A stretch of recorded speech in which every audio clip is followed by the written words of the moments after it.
Hello everyone. जैसे कि हम ग्रेविटेशन का जो चैप्टर है उससे हम पढ़ रहे हैं। तो लास्ट क्लास में जो है हम लोगों ने जो फ्री फॉल का जो टॉपिक है, फ्री फॉल क्या है ये हम लोगों ने समझा। That is when a body falls under the influence of gravity, जिसे कहते हैं एक एक्सेलरेशन प्रोड्यूस होता है which is due to gravity, जिसे डिनोट करते हैं जी से, और उसका वैल्यू होता है 9.8 metre per second. Newton's law of second motion से हम कहते हैं कि force is equals to mass into acceleration. तो इसे हम ऐसे भी लिखते हैं, mass is equals to force is equals to mass into G, और ये है यूनिवर्सल लॉ ऑफ ग्रेविटी। तो इसका जब वैल्यू डाला तो हम लोगों का एक्सेलरेशन ड्यू टू ग्रेविटी जो है इसका हमको वैल्यू मिला 9.8। और ये कुछ न्यूमेरिकल्स थे, मोशन अंडर ग्रेविटेशनल फोर्स, ये हम लोगों ने सॉल्व किया था। अभी आज का जो टॉपिक है ये है मास एंड वेट। अभी अक्सर हम लोग को लगता है ये दो टर्म्स सेम है, मास और वेट दोनों सेम है, मगर नहीं, ये दोनों ही डिफरेंट टर्म्स है। Mass is totally different from weight, ये दोनों ही एकदम अलग है। तो अभी हम पहले समझते कैसे अलग है ये। तो पहले हम मास क्या है वो हम समझते हैं, ठीक है। अभी हम लोग दो ऑब्जेक्ट लेते हैं, एक छोटा है जिसे हम नाम देंगे m1, और एक थोड़ा उससे साइज में बड़ा है जो कि m2 है। अभी हम लोगों ने इस पर फोर्स अप्लाई किया दोनों ऑब्जेक्ट पे, और इक्वल अमाउंट का, ऐसा नहीं कि इसमें ज़्यादा है इसमें कम है, ऐसा नहीं, equal amount of force is applied, ठीक है। तो इससे क्या होगा, दोनों ऑब्जेक्ट्स में चेंज इन द वेलोसिटी आएगा, जिससे एक बॉडी में एक्सेलरेशन है वो प्रोड्यूस होगा। तो अभी फोर्स का फॉर्मूला क्या है यहाँ पे, force is equals to mass into acceleration. और अभी एक्सेलरेशन का वैल्यू हम लोगों को फाइंड आउट करना है, तो उसका फॉर्मूला क्या है, फोर्स अपॉन मास। तो ये जो फॉर्मूला है ये हम अप्लाई करेंगे ये दोनों मासेस पे, ठीक है। तो हम लोग नाम देते हैं पहले वाले को A1। A1 is equals to force upon m1, ठीक है। और दूसरा जो है A2 acceleration 2, that is force upon mass 2। अभी यहाँ पे देखिए, यहाँ पे क्या है, जो डिनोमिनेटर है दैट इज स्मॉल, तो इधर क्या मिलेगा हम लोगों को, फ्रैक्शन है वो बड़ा मिलेगा, that is fraction will B big. Means यहाँ पे एक्सेलरेशन है वो ज़्यादा है। देन अभी यहाँ पे क्या है, डिनोमिनेटर है that is big, means fraction यहाँ पे छोटा मिलेगा, fraction will be small. Means यहाँ पे क्या है, more mass then more resistance. More resistance means जो ऑब्जेक्ट में जो मोशन है वो कम होगा, motion will be less, motion है जो कम होगा। और वैसे ही यहाँ पे क्या है, लेस मास है, than less resistance, that is motion will be more in the object. तो इसी से हम लोग को समझ में आता है कि मास कैसे डिफर करता है। ओके, ये था मास। अभी हम वेट टर्म समझ लेते हैं। वेट,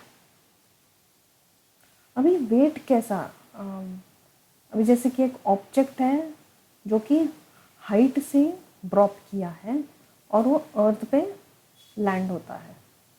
तो हम लोगों ने क्या पढ़ा था इससे पहले, जो एक्सेलरेशन ड्यू टू ग्रेविटी है वो प्रोड्यूस करेगा, जिसका वैल्यू है 9.8 मीटर पर सेकेंड, ठीक है। अभी ऑब्जेक्ट में क्या फोर्स, ऑब्जेक्ट में एक फोर्स तो एक्ट कर रहा है, लेकिन वो किस कारण है? Force act is that is due to the gravitation. Force is due to gravity, जो कि क्या है? वो ही वेट है of the body. Weight is nothing but force due to gravity. Okay, वो उस पर एक्ट कर रहा है. सो अभी ये जो है, अभी हम लोगों ने ये समझा था कि इसका वैल्यू तो हम लोगों को मिला 9.8 मीटर पर सेकेंड, लेकिन ये अर्थ के कुछ पॉइंट्स में डिफर होता है. जैसे पोल्स पे डिफर होगा, यहाँ पे डिफर होगा, इक्वेटर पे डिफर होगा, यहाँ पे डिफर होगा. अभी जैसे कि एक ऑब्जेक्ट को यहाँ,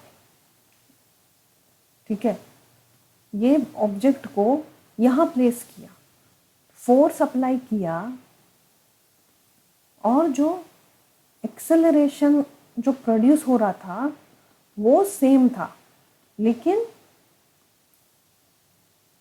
उसका वैल्यू जो है वो डिफर करता है. ठीक है. So weight is equals to nothing but force of gravity which is m into G. मतलब ये बॉडी जो है ये कुछ देर बाद रेस्ट पे आ जाएगा. मीन्स रेस्ट पे कैसे आएगा? हम लोगों ने क्या समझा था न्यूटन्स लॉ से, जो अपवर्ड भी एक फोर्स है जो एक्ट करता है इक्वली, जो कि एंड डाउनवर्ड फोर्स के साथ. मतलब डाउनवर्ड फोर्स जिसका जितना है उतना ही अपवर्ड फोर्स है वो एक्ट करेगा. ठीक है. तो एक्सेलरेशन, इसके लिए बॉडी जो है वो रेस्ट में आता है. अभी फोर्स अप्लाई किया था मास पे, इसका एक्सेलरेशन तो है वो सेम है, लेकिन ये कुछ कुछ पार्ट्स पे डिफर होता है. So weight is equals to mg. अभी जैसे कि अगर ये इसका वैल्यू अगर बढ़ जाए तो वेट भी बढ़ेगा, अगर इसका वैल्यू डिक्रीज हो जाएगा तो डिक्रीज भी हो जाएगा. तो एग्जाम्पल हम लोगों को अक्सर कॉमन एग्जाम्पल है, हम लोगों को पता है मून में जो है एक्सेलरेशन ड्यू टू ग्रेविटी बहुत कम है. तो वहाँ पे क्या आएगा? वेट में चेंज आएगा, वेट विल बी लेस. ठीक है. तो ये डिफरेंस है मास और वेट में. तो एक बार हम पढ़ लेंगे. Mass is the measure of inertia of the body, but weight is the force on that body to the gravity. Hence, weight of the body is the product of the mass of that body and acceleration due to gravity. ठीक है. Mass does not depend upon where the body is placed. मतलब ये जो body अगर कौन से भी point पे प्लेस किया, मास जो है वो चेंज नहीं होगा, लेकिन it will be same everywhere. भले तुम इक्वेटर में खड़े हो या किसी माउंटेनियस रीजन में खड़े हो, तो वहाँ पे जो है वो मास चेंज नहीं होगा, it will be same everywhere. But weight of the body varies. ठीक है. Weight of the body varies place to place because acceleration due to gravity differs in different places. तो आज हम लोगों ने ये दो टर्म्स पढ़ा, that is mass and weight. अभी नेक्स्ट जो टॉपिक है वो भी है, that is weight on the moon. समझ लेते हैं. अभी ये अर्थ है, पहले अर्थ का हम ये टॉपिक ले लेते हैं, अर्थ.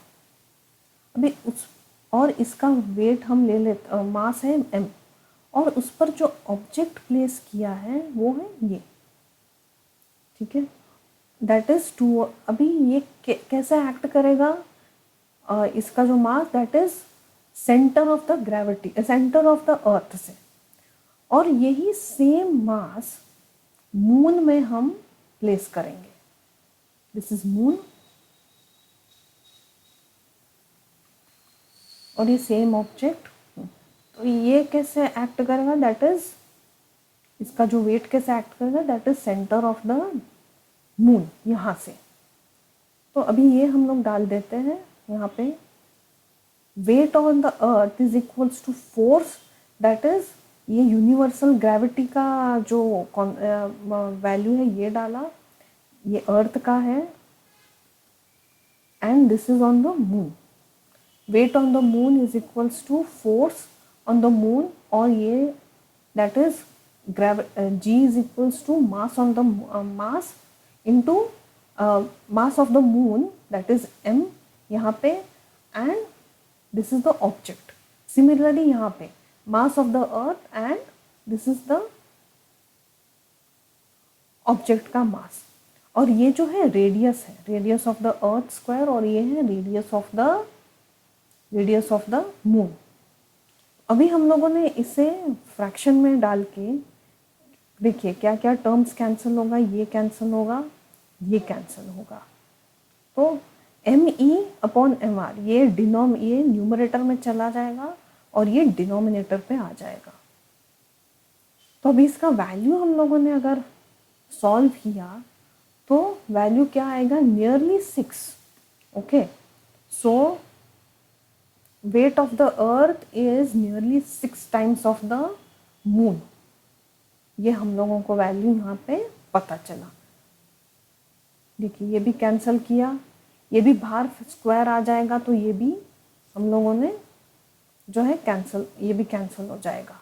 तो इसका वैल्यू क्या आएगा, that is 0.06 into 10⁻⁻² kgs, which is nearly 6.03.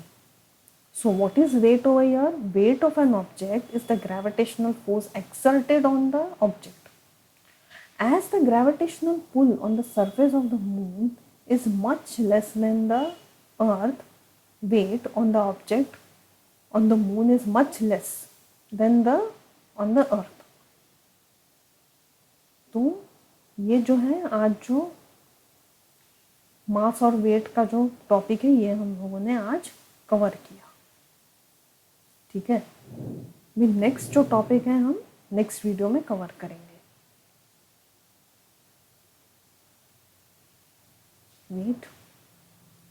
Weight mass और वेट क्या है ये हम लोगों ने एक बार पढ़ लिया। फिर weight on the moon, weight on the moon वो कैसे डिफर होता है अर्थ के साथ, कितने क्या वैल्यू आया, ये हम लोगों ने पढ़ा आज। अब जो नेक्स्ट टॉपिक है वो नेक्स्ट वीडियो में।